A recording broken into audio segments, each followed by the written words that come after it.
मंगल के घर इस शाम एक अजीब सी हलचल और बेचैनी फैली हुई थी। हवेली का हर कोना त्योहार के रंगों से जगमगा रहा था, लेकिन इस चमक दमक के पीछे एक उनकही कहानी छपी हुई थी।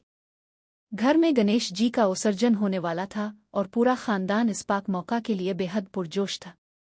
बच्चों की चहल पहल, ख्वातीन की हंसी, मर्दों की हलचल और हवेली के सहन में बजती ढोलक की थाप, सब कुछ एक मिसाली त्योहारी माहौल बना रहा था।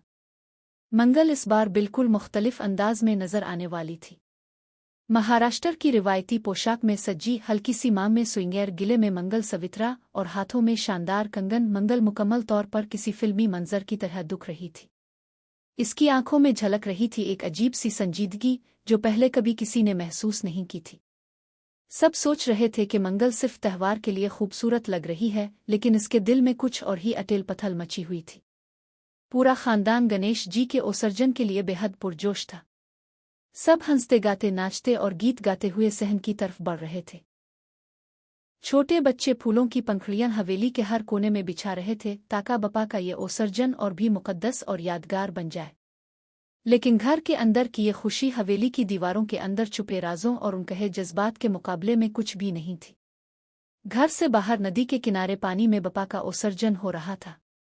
सूरज की आखिरी किरणें पानी पर पड़ रही थीं और हर कोई जज्बात में डूबा हुआ था। अचानक जैसे ही बप्पा को अलविदा कहा गया, मंगल ने अचानक इत्तिए को धक्का दे दिया। ये वो लम्हा था जिसने पूरे खानदान को चौंका दिया। सब लोग एक लम्हे के लिए थम गए। मंगल ऐसा क्यों कर रही थी?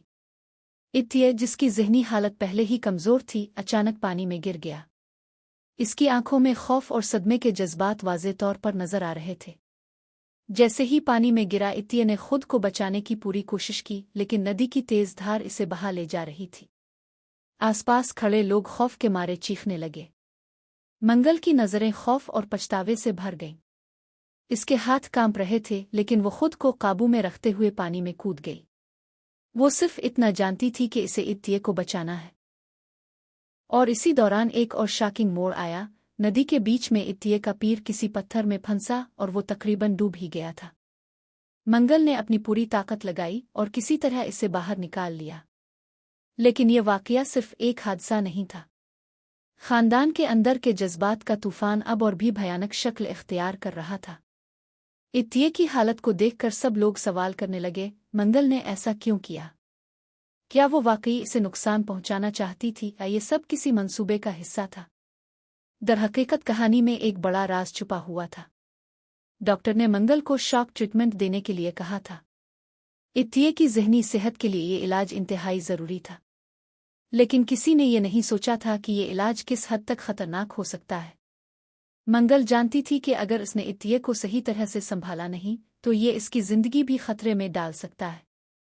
नदी के किनारे खड़े लोगों ने देखा कि मंगल और इत्तिए दोनों अब मुकम्मल तौर पर थक चुके थे। इत्तिए की सांसें तेज थीं और आंखों में खौफ वाज़े नजर आ रहा था, जबकि मंगल की आंखों में पछतावा और खौफ दोनों साफ झलक रहे थे। जैसे ही इसे कुछ समझ आया, मंगल ने सबको बताया कि इसने ऐसा जानबूझकर नहीं किया।